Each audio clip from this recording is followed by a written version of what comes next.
사랑하는 유튜브 시청자 여러분 안녕하십니까. 존 버나드입니다. 자, 오늘 장이 많이 하락해서 여러분들 기분이 안 좋으시겠네요. 그래서 저도 기분이 편치 않습니다. 그리고 긴급 차이나 전기차가 진짜 많이 빠졌거든요. 차이나 전기차를 일단 보고 갈게요. 뭐 S&P 500이나 나스닥 100도 있지만 차이나 전기차가 이거 뭐 5점 몇 프로예요? 5.6% 이렇게 갑자기 급락을 했습니다. 이 저점도 다 깼습니다. 이 어떻게 보면 지지 라인이라고 봐야겠죠. 근데 그 라인도 깨서 이제는 2차 지지 라인이 아마 만원대 이쪽 여기까지는 내려오지 않겠지만 11,000원 일단은 뭐 그거 보고 보시면 여기까지 내려올 수도 있습니다. 왜냐? 중국이 계속 방역을 그런 식으로 한다고 하면은 이렇게 내려오겠죠.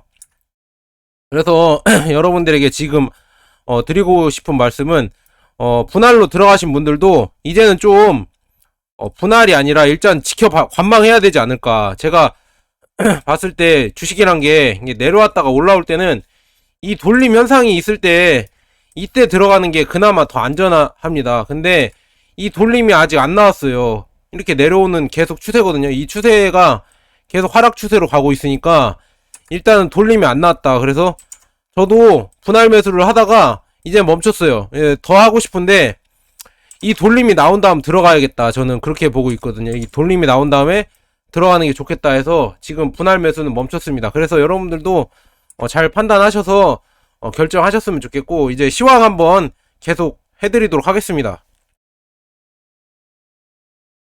뭐 애플이나 저번 주 금요일날 토요일날 넘어가는 미국장 시장으로 봤는데 테슬라도 그렇고 엔비디아도 4.5% 전체적으로 기술주가 다 떨어졌죠. 그 다음에 뭐 QQQ 나스닥 100도 1.4%, 그 다음에 TQQQ 우리가 좋아하는 종목 TQQQ 4.09% 떨어졌고, S&P 500은 0.27, 그 다음에 속스 SOSX 그 2.48% 떨어졌고, 속슬 SOXL은 7.28% 많이 떨어졌죠. 그래서 MDD라고 하죠. 고점 대비 하락률이 SOXL은 61%나 이렇게 떨어졌습니다. 뭐 스파이는 뭐 6.8% 떨어졌고요.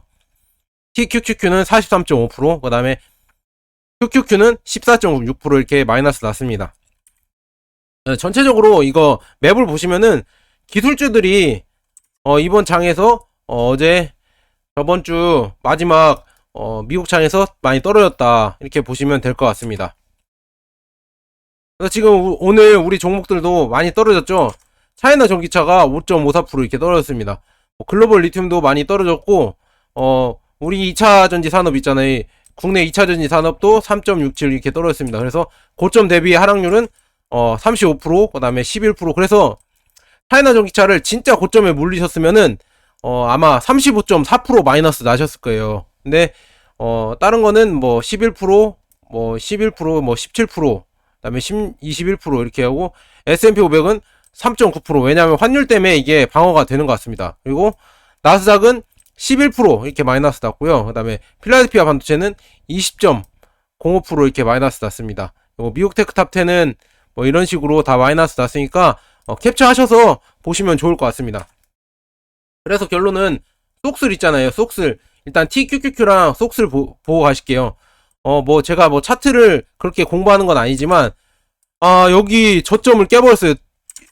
땅바닥 짚고 올라갈 줄 알았는데 여기서 깨버리면은 더 빠질 것 같습니다. 그래서 속슬도 이제 좀 기다려야 되지 않을까. 속슬 투자하시는 분들도 일단은 기다려야 되지 않을까. 더 빠질 것 같거든요. 그래서 신규 매수는 좀 자제하고, 그다음에 좀 더 기다렸다가 반등 나올 때 그때 들어가는 게 좋지 않을까 그렇게 보고 있습니다. 지금 더 떨어질 것 같아요. 속슬이나 TQQQ도 더 떨어질 것 같은데 아직 여기 바닥이 있으니까 뭐 지켜봐야겠는데, 저는 떨어지면 좋습니다. 왜냐면 월급도 이제 뭐 나오면은 또 매수하면 되니까 저는 괜찮거든요. 그래서 여러분들도 월급 나오면은 제 유튜브 시청자분들 중에 제가 투표를 하니까 직장인분들이 거의 80% 가까이 되더라고요. 그러니까 이렇게 떨어져도 우리는 그래도 적립식으로 뭐 TQQQ를 하시든 SOXL을 하시든 이거 위험하긴 위험합니다. 제가 말씀드렸어요. 이거는 당기로 하시면 안 되고 몰빵으로 하시면 안 됩니다. 이거 당부 드렸어요. 이거 나중에 울지 말고 막 울며 불며 막 존버님 어떻게 해요? 이렇게 하시면 안 돼요. 그래서 그렇게 하시고 뭐 차이나 전기차도 이것도 막 몰빵으로 하시면 안 되고 적절하게 비중 조절을 하셔야 됩니다. 비중이 가장 높은 거는 S&P 500이랑 나스닥 100. 이걸 왜 투자를 해야 되는지 이유에 대해서는 제가 큰 세력들, 글로벌 세력들 있잖아요. 글로벌 자본 세력들 이런 움직임을 짚어드리면서 왜 미국이 앞으로도 그렇고 향후에도 지금도 그렇고 더 잘 나갈지 그런 걸 여러분들에게 큰 흐름도 알려드리고 거기에서 작은 흐름들 있잖아요. 미시적인 관점이라고 하죠. 유식한 말로 어려운 말로 큰 흐름을 거시적인 관점이라고 하잖아요. 그런 게 거시적 미시적 관점을 다 읽어 드릴 테니까 여러분들은 제 유튜브 좋아요와 구독 그리고 알람 설정 꼭 해주세요. 그래서 S&P 500이랑 나스닥 100은 또 떨어지면 그냥 죽으면 된다. 필반나도 뭐 쏙3랑 같이 가는 거잖아요. 떨어지면 죽으면 된다. 저는 죽을 거예요. 필반나 떨어졌다 좋다. 여기 더 떨어질 거야? 아, 또 죽어야지. 왜냐면 반도체는 4차 산업의 핵심이라서 갈 수밖에 없습니다. 갈 수밖에 없기 때문에 죽어야 된다. 저는 계속 강조 드립니다. 갈 수밖에 없으니까 죽어야 된다. 저는 그렇게 보고 있습니다.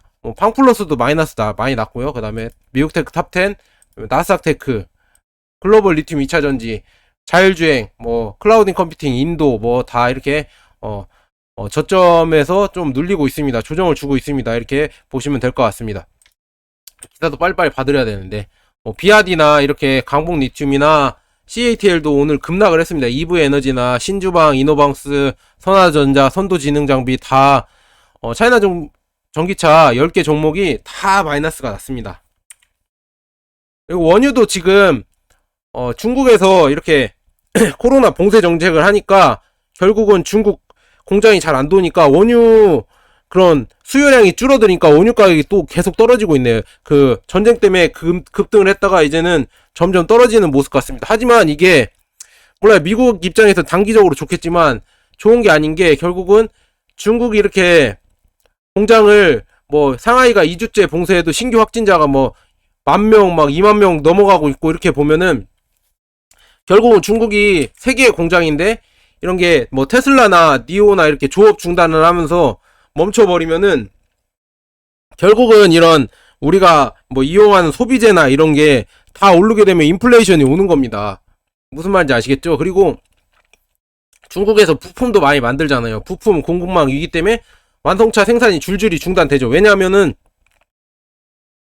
여러분 생각해 보시면은 자동차라는 게 완성차라는 게 거의 기술 집약에 꽂히잖아요. 뭐 반도체도 들어가고 우리 뭐 LED 뭐 기계 장비 그다음에 뭐 배터리 전기 진짜 지금 전기차는 4차 산업에 거의 핵심이 다 들어가는 지금 제품이거든요. 그 다음에 뭐 로봇이 나오겠고 전기차가 뭐 소프트웨어도 테슬라의 뭐 자율주행도 들어가고 그래서 전기차가 진짜 4차 산업에 꽃입니다. 꽃 거기에다 기술이 다 들어가는 거예요. 그래서 이런 부품 업체가 하나라도 이렇게 어그러지고 공급이 조금 안 된다고 하면은 완성차를 만들 수가 없죠. 그 부품 장비가 뭐 기존의 뭐 내연 기관보다는 적게 들어간다고 하지만 전기차도 많이 들어가니까 결국은 테슬라도 지금 2주째 가동이 멈춰 있습니다. 그래서 지금 이렇게 우리가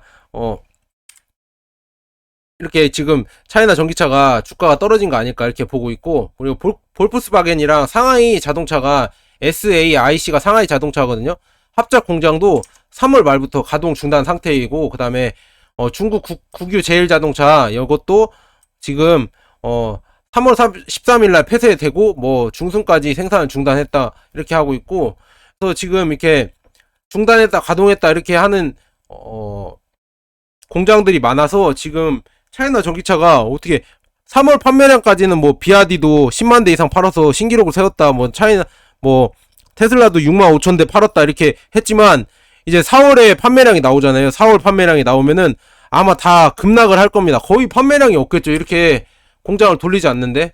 그래서 공장을 뭐 중국 전기차 공장만 안 돌리는 게 아니라 여러 공장들 다 상해나 광저우나 이런데 공장들이 많잖아요. 지린성도 있고 다 이렇게 공장들이 안 돌아가니까 인플레이션이 계속 올라가는 거예요. 왜냐하면은 지금 막 이런 화물 운송하는 사람들도 48시간 내 PCR 검사를 받으라고 하거든요. 그래서 급격하게 운송량도 줄어들고 그런 위기로 점점 지금 원자재나 뭐 이런 식품, 식료품 이런 가격들이 지금 급등하고 있다고 합니다. 그래서 지금 뭐 중국 3월 CPI도 4개월 만에 상승을 했다고 하거든요. 지금 0.9에서 원래 0.9에서 아 중국 진짜 좋아지고 있다. 지금 물가지수가 하락하고 있어서 괜찮다 했는데 다시 1.5로 올랐습니다. 다시 1.5로 올라서 지금 뭐 인플레이션 위기가 가중되고 있고요. 그다음에 생산자 물가지수도 저번 달엔 8.8이었는데 지금 8.3으로 조금 내리긴 했지만 결국 지금도 계속 높다 이렇게 보시면 될 것 같아요. 이거는 왜 높으냐면 별로 떨어지지 않았냐면 결국 코로나 봉쇄 때문에 있다 이렇게 보시면 될 것 같아요. 그래서 이제 상하이 말고도 이제 광저우가 거의 두 번째, 세 번째 도시잖아요.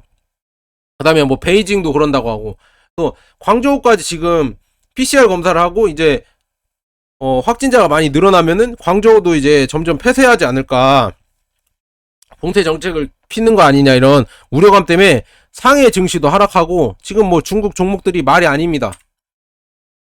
그리고 CATL의 다른 이름이 중국 이름이 닝더스다이잖아요. 그래서 닝더시가 CATL의 본사가 있거든요.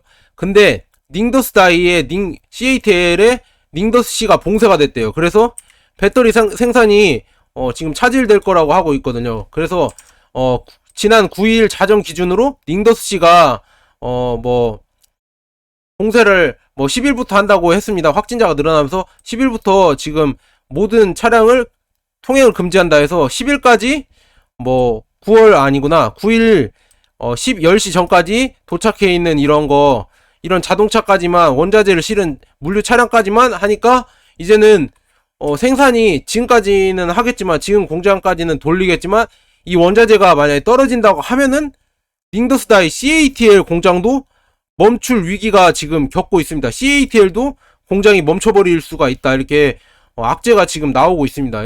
이런 것 때문에 참 걱정이에요. 그래서 CATL도 이렇게 멈추고 있다 이렇게 보시면 될 것 같아요. 근데 이제 곧 올 호재는 독일 공장이 이제 점점 가동이 되면서 CATL도 테슬라랑 거의 공장이 한 30분 내외 거리라고 하거든요. 그래서 지금 가까이에서 이제 바로 CATL에 배터리를 공급할 수 있는 독일 공장도 테슬라 베를린 기가팩토리랑 가깝기 때문에 거기서 생산하면 여기에서 좀 봉쇄된 영향을 상쇄할 수도 있겠지만 단기적으로는 하락을 피할 수 없다 이렇게 보시면 될 것 같습니다. 그리고 지금 이것도 그냥 보통 지금 시국에서 봤을 때는 테슬라의 이런 중국서 뭐 12만 대 리콜도 그렇게 위기가 아닐 텐데 지금 이렇게 터지니까 위기로 더 둔갑하는 거죠. 그래서 인버터 이거 결함이 뭐가 다르냐면 인버터 결함을 이거를 그냥 소프트웨어적으로 풀이를 할 수 있거든. 소프트웨어적 업데이트로 그냥 해결을 할 수 있기 때문에 이거는 솔직히 말해서 리콜이란 게 아닙니다. 리콜이 아니라 그냥 버전 그냥 버그 그냥 수정 이런 거로 봐야 되는데 꼭 기사 표현은 리콜이라고 하더라고요. 리콜이라고 자동차이기 때문에 리콜이라고 하거든요. 근데 어디 공장 어디 뭐 센터 가서 고치는 게 아니라 그냥 자동적으로 무료 업데이트를 통해서 인터넷으로 그냥 무료 업데이트로 해결되는 문제입니다. 그래서 이것도 악재가 아니지만 지금 이 시국에 생기니까 악재로 둔갑했다 이렇게 보시면 될 것 같아요. 그래서 지금 중국은 뭐 길게 봐도 이제는 크게 봐도 35년에 노인 인구가 20% 돌파 전망을 하고 있습니다. 그래서 중국도 지금 계속 성장하면서 뭐 70년대, 80년대, 90년대, 뭐 2000년대, 2010년, 2021년 이렇게 나오면서 인구 증가율이 계속 하락해요. 근데 총 인구수는 늘어나면서, 그러니까 애를 안 낳는다는 얘기죠. 중국도 이제 출산율이 하락하면서 이 구조 변화 전망을 보면은 결국 50년대에 보면은 지금 15세에서 64세 비율이 줄어들면서 그다음에 65세 이상 비율이 이렇게 늘어납니다. 그래서 이거에 대해서 제가 하나 그 컨텐츠를 잡아서 해드리도록 하겠습니다. 이렇게 짧게 넘어가는 거는 이거는 단편적으로 이렇게 여러분들이 이렇게 공부해 보시라고 이렇게 던져주는 거고, 자세하게 제가 시간이 많을 때 뭐 이런 출생률도 따로따로 컨텐츠를 자세하게 제작해서 가도록 하겠습니다. 그래서 지금 이렇게 출생아 수도 15년부터 21년까지 이렇게 계속 줄어들고 있다 이렇게 보시면 될 것 같아요. 그래서 중국은 일본이래. 미국을 이길 수가 없습니다. 왜냐하면은 미국은 계속 일자리가 늘어나고 계속 출생률도 많이 올라가기 때문에 결국은 중국이나 러시아는 늙어 죽습니다. 지들이 힘을 합쳐서 뭐 나중에 미국의 패권에 대항한다 하지만은 그냥 할아버지가 돼서 죽어요. 얘네들은 힘이 세도 이제 할아버지가 돼서 점점 지들끼리 말라 죽기 때문에 결국은 나중에도 미국을 이길 수 없다. 그래서 우리는 S&P 500이랑 나스닥 100에 투자를 해야 된다. 저는 그렇게 계속 보고 있습니다. 그리고 미국 자넷 옐런이 암호화폐가 전략 자산으로 키워야 된다 이런 얘기를 했습니다. 원래는 자넷 옐런도 1년 전에는 암호화폐가 사기다 이런 얘기를 했는데 이렇게 얘기를 하는 거 보니까 제가 말한 대로 4차 산업이 되면서 이제 비트코인이나 이런 암호화폐도 결국은 법정 통화로 되면서 현물 ETF도 나오고 그다음에 이제 뭐죠? 그 달러랑 유로화랑 뭐 위안화가 들어가는 그쪽 뭐라고 하죠? 갑자기 생각이 안 나는데 뭐 기축통화의 한 축으로도 들어갈 수 있다고 저는 그렇게 보고 있습니다. 미래에는 분명히 암호화폐나 비트코인 이런 게 기축통화로 달러 대신 아니지만 달러 옆으로 들어가지 않을까 저는 그렇게 보고 있습니다. 그리고 러시아랑 우크라이나는 지금도 아직도 전쟁 중이다. 그래서 북부 이쪽 뭐 키이우나 체르니후 뭐 이런 데는 이렇게 철수를 하고 이제 동부 쪽으로 돈바스 지역이나 이런 크림반도나 이쪽으로 러시아가 집중한다고 하고 있네요. 미사일 공격도 하고. 그래서 우크라이나 젤렌스키 대통령도 뭐 지금 뭐 더 큰 작전 수행을 할 거다, 더 큰 싸움이 있을 거다 이런 식으로 얘기를 하는 거 보니까 앞으로 평화 협상도 뭐 러시아가 5월 9일 날 뭐 전쟁을 마무리한다고 이런 소문도 돌지만 그것보다 더 길게 가지 않을까 전쟁은 그렇게 보고 있습니다. 무슨 말인지 아시겠죠? 이렇게 큰 틀로 이렇게 지나가고 있다. 전쟁이 이게 끝나야 뭐 중국도 이제 코로나도 풀고 그렇게 될 것 같은데 전쟁도 안 끝나고 지금 코로나도 아직도 지금 계속되고 있고 중국도 저러고 있고 하니까 차이나 전기차는 아예 악재가 너무 많이 겹치고 그다음에 뭐 SOXL 필라델피아 반도체 말씀드리죠. 그 다음에 뭐 S&P 500이나 나스닥 100도 결국은 이런 해외 변수 악재들이 좀 해소가 돼야 되는데 해소가 안 되는 모습이 있기 때문에 지금이 계속 저점을 주고 있다 이렇게 보시면 될 것 같고 이런 전쟁 때문에 중립국 핀란드랑 스웨덴도 나토에 가입을 논의한다고 하고 있어요. 그래서 이런 게 푸틴의 실수냐 이런 얘기도 하고 있고 결국은 이렇게 나토 가입을 하면서 무기를 미국 장비를 더 살 거 아니에요. 그러면은 결국 뭐 중국도 이렇게 발칸반도 이거 세르비아에 화약고에 지대공 미사일을 중국도 수출을 하고 미국도 결국 이렇게 수출을 하게 되는 겁니다. 미국 뭐 방산주들 있잖아요. 제너럴 다이내믹스 뭐 이런 거 있잖아요. 뭐 레이시온, 로키드 마틴 뭐 이런 거 이거를 제가 한번 또 이것도 따로 제작을 해서 컨텐츠를 마련해 보도록 하겠습니다. 시간 많을 때 바로 해드릴게요. 이거 ETF에 관련해서도 제가 조사해서 뭐 투자를 하라는 건 아니지만 소개를 해드리면서 이렇게 뭐 19%, 17.6%, 14.2% 이렇게 올랐다 보시면 될 것 같아요. 이렇게 방산주들이 오르고 있다. 결국은 미국이 국방비가 압도적입니다. 지금 뭐 거의 1조 같이 7,780억 달러 이렇게 전 세계가 뭐 7,610억 달러인데 이 전 세계를 합친 국방비보다 미국이 더 큽니다. 그래서 미국이랑 싸우려면 전 세계가 덤벼야 된다 이런 얘기가 있었잖아요. 그런 겁니다. 이 국방비 차이에서 못 이기는데 이제는 전 세계가 국방비를 올린다고 하고 있었죠. 중국도 무장한다고 하고 뭐 일본도 무장한다고 하고 독일도 이제 다시 무장한다고 하고 프랑스도 그렇고 한국도 이제 뭐 발 맞춰서 가야겠죠. 그래서 결국은 이런 방산 이런 거를 사면서 결국은 로키드 마틴이나 제너럴 다이내믹스 뭐 노스럽 그루먼 뭐 해리스 테크놀로지스 이런 군사용 뭐 드론 업체나 이런 군사 장비 업체들이 결국은 다시 오르게 돼 있습니다. 왜냐하면 군비 경쟁을 해야 되거든요. 그래서 결국은 돈을 버는 우크라이나 전쟁으로 돈을 버는 데는 미국이다. 미국 입장에서는 이거 좀 논란이 있겠지만 전쟁을 빨리 끝내고 싶은 마음이 없는 것 같아요. 제가 봤을 때는 오히려 전쟁이 더 논란이 가중되고 더 이렇게 집중을 받아야 미국 입장에서 더 좋다 이렇게 보시면 될 것 같아요. 그래서 국제관계가 이렇게 냉혹합니다. 냉혹해. 그래서 우크라이나 사태로 지금 우크라이나 곡물 의존도 높은 뭐 빈공국들이 취약하다고 하잖아요. 그래서 이 나중에 이 전쟁이 끝나고도 이 재건한다고 뭐 미국 자본이나 서양 자본들이 들어갈 거 아니에요. 들어가서 결국은 우크라이나가 최고 많이 갖고 있는 게 뭐예요? 뭐 유럽의 빵바구니라고 하잖아요. 그래서 곡창지대를 우크라이나가 많이 갖고 있잖아요. 그 곡창지대를 이런 외국 자본들, 크래프트, 뭐 카길 사료, 뭐 몬산토, 이런 펩시 이런 데가 다 장악을 할 겁니다. 그래서 결국은 이런 데서 나오는 뭐 농산물들을 결국 미국 자본이 장악을 하고 전 세계에 이제 또 수출을 해서 지속 가능한 부를 창출하게 될 거다. 저는 그렇게 보고 있거든요.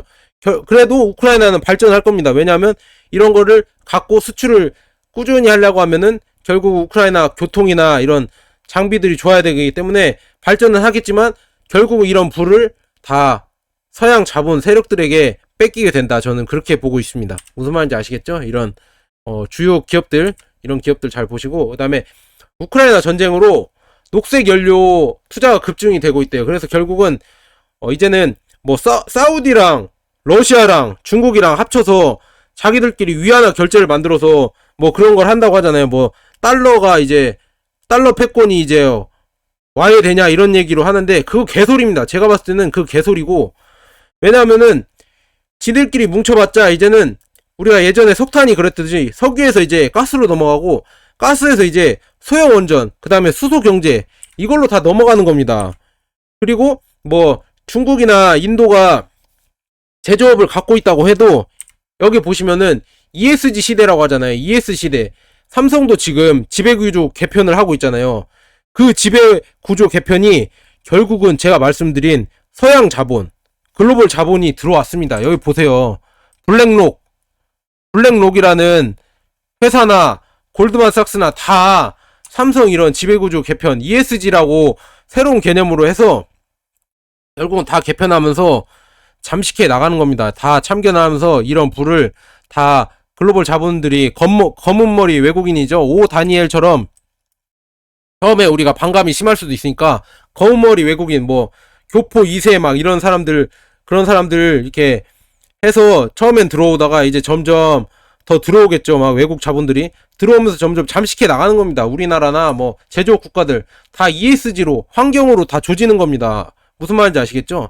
그래서 중국이 아무리 좋은 배터리를 만들어내도 만약에 미국에 대적하게 된다, 미국 말 잘 안 듣는다 하면은 결국 니네 탄소 배출 많이 하잖아, 니네 뭐 석탄 떼잖아, 아니면 니네 인권 무시하잖아, 이런 걸로 다 올가면서 결국은 수입도 차단해버리고 그렇게 제재할 수 있는 수단이 ESG입니다. ESG로 그래서 다 묶어서 제재할 수 있기 때문에 결국은 달러 패권은 전혀 무너지지가 않는다. 그래서 저는 계속 뭐 S&P 500이나 나스닥 100이나 앞으로도 계속 오를 것 같다. 저는 그렇게 보고 있습니다. 미국 패권을, 달러 패권을 감히 위협하는 나라가 없습니다. 없어. 위협하는 것처럼 보이지만 결국은 다 무너지게 돼 있습니다. 옛날에 그런 기사도 났었잖아요. 유럽끼리 합쳐서 유로화를 만들면은 달러 패권을 무너지냐 하는데 무너졌습니까? 오히려 달러가 계속 아직도 1위죠.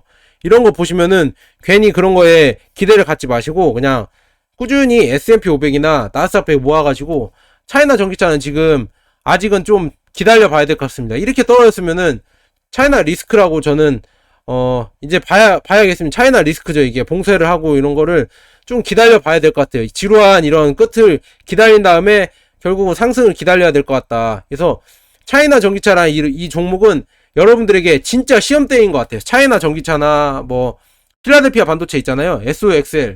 SOXL도 결국은 이거 3배짜리인데 이거 하시는 분들은 완전 여러분들에게 시험이다. 시험에 들게 한다, 여러분들을. 그래서 이런 주식들, 여러분들을 시험에 들게 하는 주식들을 잘 인내하고 기다려서 수익을 내셨으면 좋겠습니다. 이런 인내와 기다림을 도와주는 게 적립식 매수이고, 그 다음에 뭐 존 버나드 유튜브이고, 그 다음에 독서, 뭐 투자 명인들 있잖아요. 워렌 버핏이나 존 버글, 뭐 피터 린치 이런 사람들이 쓴 투자 저서들을 읽으면서 이렇게 버텨 나가셨으면 좋겠습니다. 자, 자, 여기까지 오늘 시황을 맞춰드렸고요. 여러분들 너무 힘들겠지만 앞으로도 이제 더 버텨야 할, 우리가 주식을 1, 2년 투자하는 게 아니잖아요. 뭐 10년, 20년 생각하면은 이보다 더 큰 하락도 올 수도 있고 이보다 더 큰 상승도 올 수가 있습니다. 무슨 말인지 아시겠죠? 여러분, 그러니까 힘내시고 내일 또 좋은 소식 있으면 제가 찾아뵙도록 하겠습니다. 자, 여기까지 좋은 버나드였습니다. 여러분 구독과 좋아요 감사합니다.